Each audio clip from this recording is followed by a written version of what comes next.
Selamat pagi anak-anak hebat. Apa kabarnya hari ini? Semua masih bersemangat ya? Nah, hari ini kalian akan belajar lagi dari rumah bersama Ibu Mona Lisa. Hari ini kita masih belajar di tema 1, indahnya kebersamaan, subtema 1, keberagaman budaya bangsaku, pembelajaran kedua. Masih ingatkah kalian dengan bacaan pawai budaya?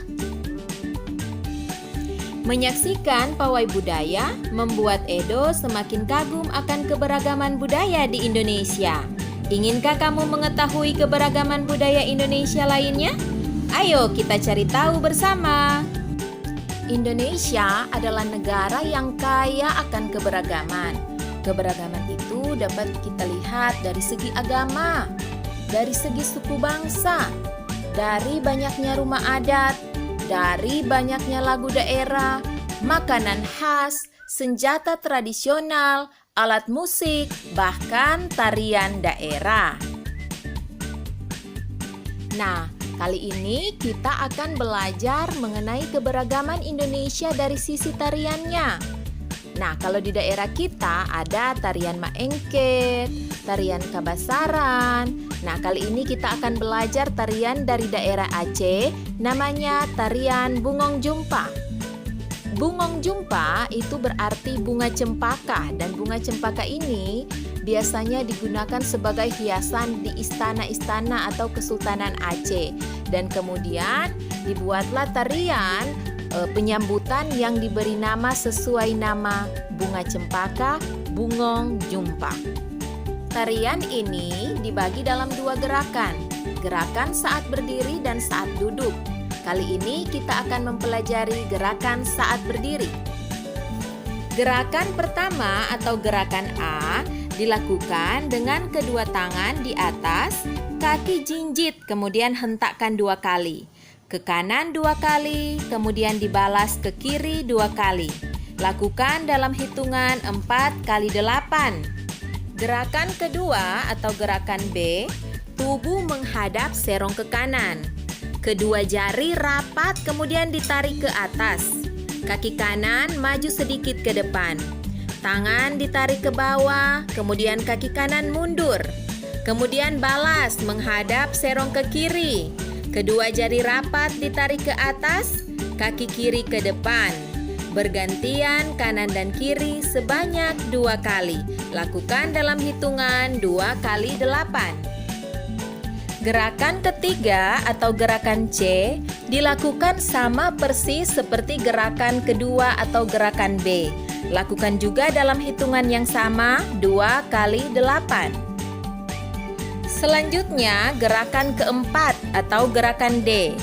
Dalam gerakan ini, kedua telapak tangan saling berhadapan, dibalik ke kanan dan kiri bergantian.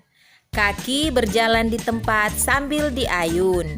Lakukan gerakan ini sebanyak hitungan 4 kali 8. Kita masuk pada gerakan terakhir, gerakan kelima atau gerakan E. Dalam gerakan ini, kedua tangan memegang bahu, tangan didorong ke depan. Tangan lurus, jari tangan mengarah ke atas. Kaki maju bergantian kanan dan kiri. Lakukan gerakan ini sebanyak hitungan 2 kali 8. Anak-anak hebat, kalian juga bisa mencari contoh gerakan melalui berbagai sumber. Bisa melalui video YouTube, atau bisa juga menggunakan gambar-gambar yang ada di buku pelajaran. Bagaimana anak-anak hebat? Indah bukan tarian dari Aceh? Nah, mempelajari tarian dari daerah lain itu menunjukkan bahwa kalian menghargai keberagaman yang ada. Menghargai keberagaman ada banyak cara. Bagaimana caranya? Ayo kita pelajari bersama. Perhatikan gambar beberapa bapak ini ya. Ada Pak Semi, dia berasal dari Maluku. Kita lihat kulitnya berwarna hitam manis dengan rambut yang ikal. Ada Pak Encep dari Sunda. Ada Pak Made dari Bali. Ada Pak Udin dari Betawi dan Pak Nur dari Jawa. Nah, Pak Sami, Pak Encep, Pak Made, Pak Udin, dan Pak Nur tinggal di Kampung Babakan. Mereka berasal dari suku yang berbeda-beda. Mereka juga mempunyai kesukaan makanan yang berbeda-beda. Makanan kesukaan mereka adalah makanan khas daerahnya. Mereka juga sangat ahli dalam memainkan alat musik daerah masing-masing. Mereka menggunakan bahasa Indonesia sebagai bahasa sehari-hari, meskipun masih sangat terpengaruh dengan logat bahasa daerah mereka. Mari kita identifikasi keberagaman apa saja yang dimiliki oleh kelima bapak ini. Nah, kalau Pak Semi asalnya dari Maluku, Pak Encep berasal dari Jawa Barat, Pak Made dari Bali, Pak Udin dari Jakarta, dan Pak Nur dari Jawa Tengah. Jadi mereka berasal dari daerah yang berbeda ya. Kemudian bahasa yang berbeda pula. Pak Semi menggunakan bahasa Maluku, Pak Encep menggunakan bahasa Sunda, Pak Made menggunakan bahasa Bali, Pak Udin menggunakan bahasa Betawi, dan Pak Nur bahasa Jawa. Makanannya pun berbeda-beda ya. Makanan khas Maluku ada gohu ikan, makanan khas Jawa ada oncom, makanan khas Bali ada ayam betutu, makanan khas DKI Jakarta ada kerak telur, dan makanan khas Jawa Tengah ada getuk. Selanjutnya kita identifikasi alat musik, pakaian daerah, tarian, dan kebiasaan masing-masing bapak ini ya, karena mereka berasal dari daerah yang berbeda. Kita lihat alat musiknya pun berbeda ya. Maluku ada tifa, Sunda ada angklung, Bali ada cengceng, Betawi ada tehyan, dan Jawa ada gamelan. Begitu juga dengan pakaian adat ya. Coba lihat di tabel, pakaian adatnya pun berbeda-beda namanya. Tariannya pun berbeda-beda. Kalau tarian dari Maluku ada tari lenso dan cakalele, tarian dari Sunda ada tari jaipong yang sangat terkenal, tarian dari Bali ada tari legong, tari kecak, kemudian dari Betawi ada tarian ronggeng, dan dari Jawa ada tarian bambangan cakil.